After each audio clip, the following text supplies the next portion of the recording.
Assalamualaikum warahmatullahi wabarakatuh. Selamat pagi untuk adik-adik yang ada di rumah, terkhusus untuk adik-adik kelas 10 OTKP 1 dan kelas 10 OTKP 2. Pada kesempatan kali ini, pada pelajaran otomatisasi tata kelola kearsipan dengan pengajar Veranita Effendi SE, nah kita akan belajar tentang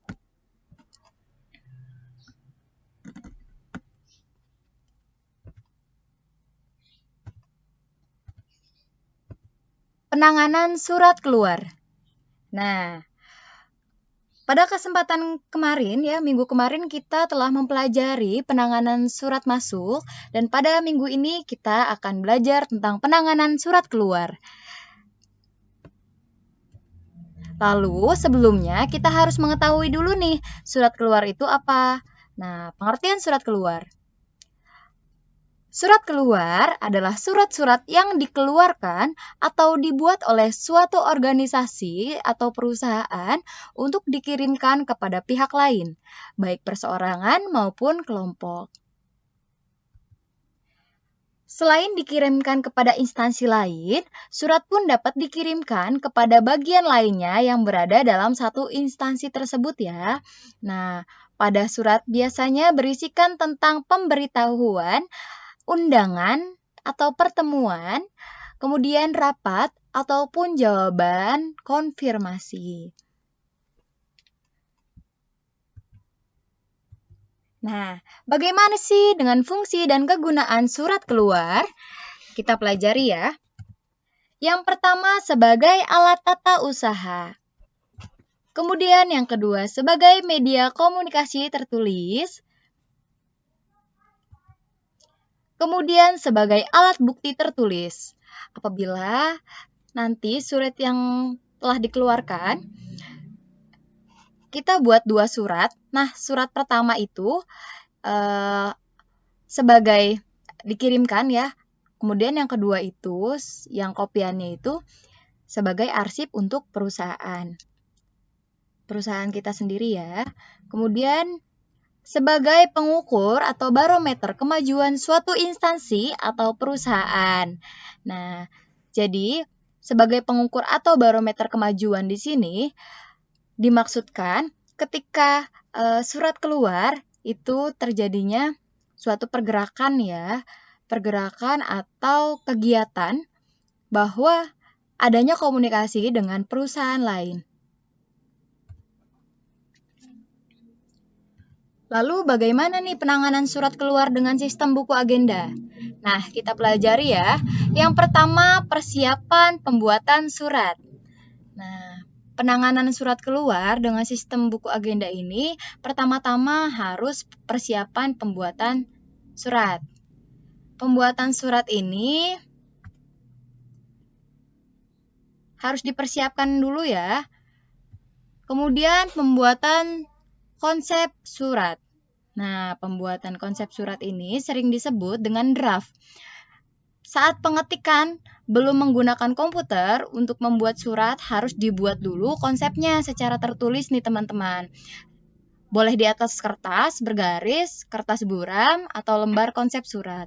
Hal ini karena jika langsung diketik, terjadi banyak kesalahan. Saat ini, mesin tik sudah tidak lagi menjadi alat yang populer karena sudah digantikan oleh komputer yang lebih canggih. Konsep yang ditulis dengan tangan pun kini sudah mulai ditinggalkan, karena konsep surat sudah langsung diketik dengan komputer. Kemudian, ada persetujuan konsep surat.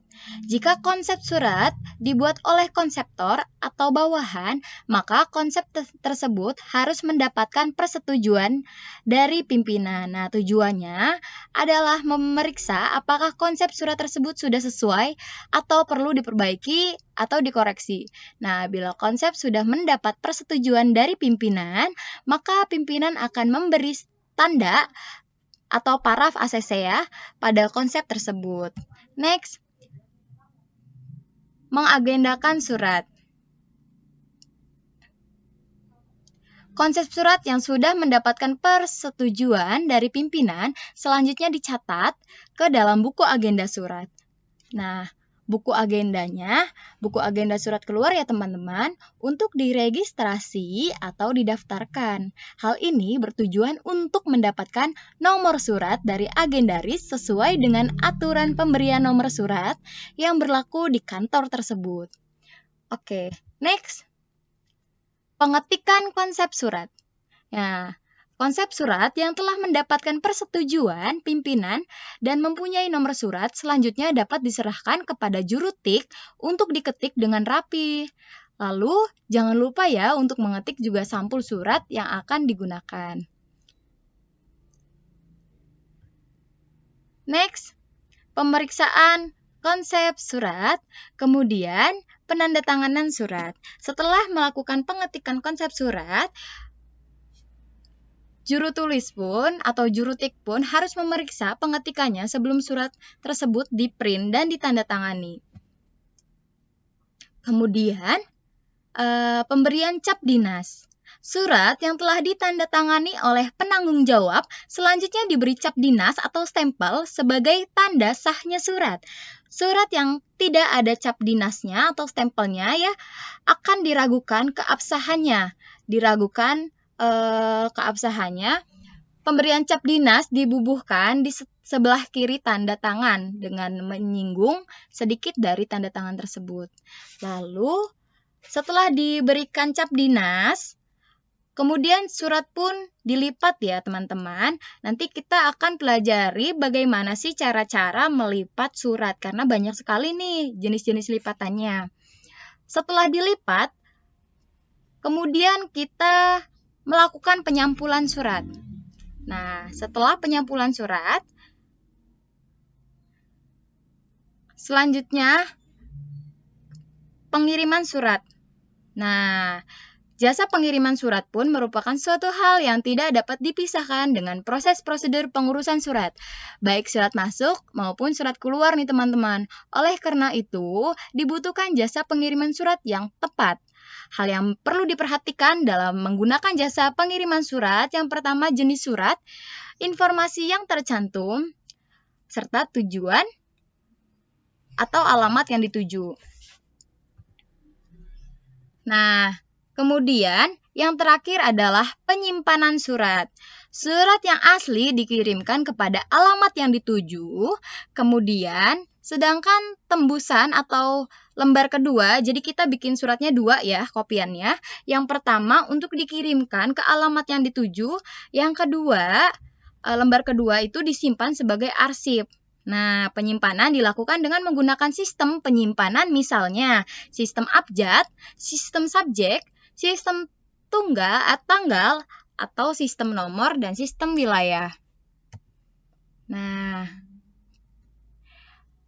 kita akan mempelajari tentang jenis-jenis melipat surat. Nah, ini ya teman-teman, sebenarnya masih banyak lagi jenis-jenis melipat surat. Nah, kita ambil beberapa saja ya teman-teman. Yang pertama ada lipatan baku atau standar fold. Bisa lihat ya, ini 3 dibagi menjadi 3. Kemudian lipatan setengah baku atau semi standar fold. Sama, dilipat menjadi 3. Tetapi pasti ada perbedaan ya. Perbedaan ukuran yang tidak sama mungkin. Lalu lipatan accordion fold. Nah, bisa dilihat ya. Kalau misalkan dari sini ini dua-duanya bertemu. Lalu kalau lipatan akordion, keduanya ini berpisah. Lalu lipatan setengah akordion. Nah, terlihat ya di sebelah sini dan bagian sini itu terlihat sama besar. Kemudian yang sebelah sini, bagian sini nih terlihat lebih kecil. Lalu lipatan tunggal. Kemudian lipatan ganda paralel. Bisa dilihat ya perbedaannya. Kemudian lipatan model Prancis atau French fold. Nanti kita akan